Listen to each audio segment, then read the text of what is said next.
சக்தி குருவடி சரணம் திருவடி சரணம் ஆக்கமும் ஆன்மீகம் ஒரு அற்புதமான துளி நேர்களே புளி ஒரே ஒரு சின்ன நெல்லிக்காய் அளவு ஓகேவா. இது ஒரு ஸ்பூன் மிளகு, அதாவது ஒரு ஸ்பூன் மிளகு, ஒரு ஸ்பூன் ஜீரகம், வெள்ளைப்பூடு அப்படியே அந்த தோல் உரிக்காமல் அந்த மேலே இருக்கிற அந்த ரவுண்டு அந்த காம்பை மட்டும் எடுத்துகிட்டு அப்படியே ஓகேவா.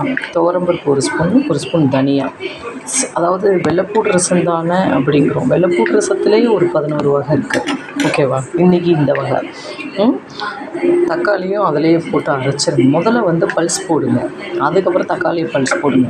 போட்டுட்டு இப்படி 1-2 வச்சுருங்க. புளியை கரைச்சிட்டு நம்ம வேணுங்கிற கருவேப்பிலையும் அதிலே போட்டு அரைச்சிருங்க. மல்லி மட்டும்தான் போட்டிருக்கேன் ஓகேவா. மிளகா வத்தல் போட்டு உங்களுக்கு உரப்புக்கு தக்கன நான் 4 மிளகா வத்தல் வச்சுருக்கேன். இது மிளகு ஜீரகம் நெய்யில் மிளகா வத்தல் போடணும். ஆனால் நான் போடலை, ஏன்னா என் குழந்தைக்கு ரொம்ப உரைக்கிறதுனால போடலை ஓகேவா. நல்லா பொங்கி வரவும் உப்பு பெருங்காயம்லாம் போட்டேன். அப்படி நுரைச்சி வரதை காட்டுறேன் பாருங்கள். இந்த ரசம் அவ்வளோ சூப்பராக இருக்கும். அதே போல் ஒவ்வொரு நாளும் ஒவ்வொரு வகை வெள்ளைப்பூடு ரசம் பார்ப்போம். எப்படி இருக்குது பாருங்கள். பொங்கி வரும், கமகமன்னு வாசனையாக இருக்கும் ஓகேவா.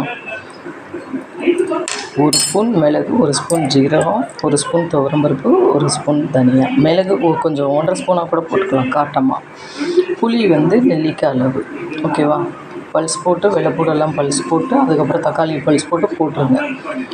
ஆமாம், தாளிப்பை பொங்கி வரவும் போட்டுற வேண்டியது. இது இந்த 5 நிமிட்ஸ் தான் இந்த ரசத்துக்கு நல்லாயிருக்கும்.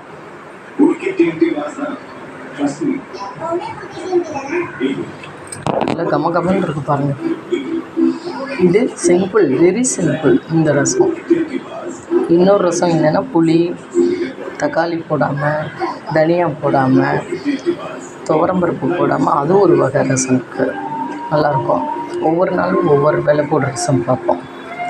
ரசம் தானே அப்படிங்கிறோம், ஆனால் அந்த ரசமே எவ்வளோ இது தெரியுமா. இந்த நுரை வருது பாருங்கள்.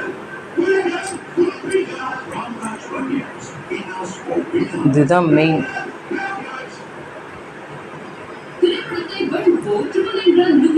பாருங்க,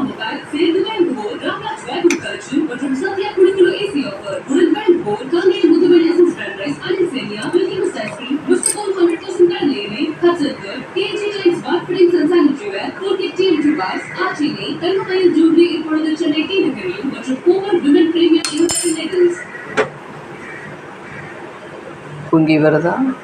அப்போ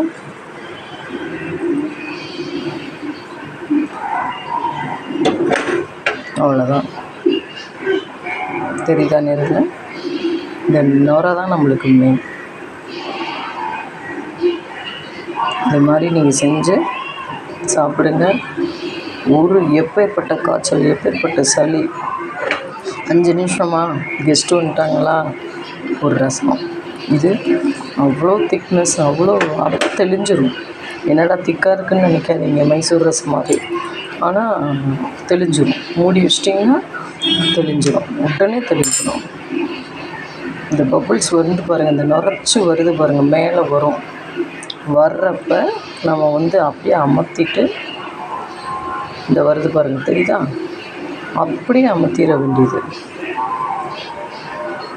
கொதிச்சிட விடக்கூடாது ஓகேவா.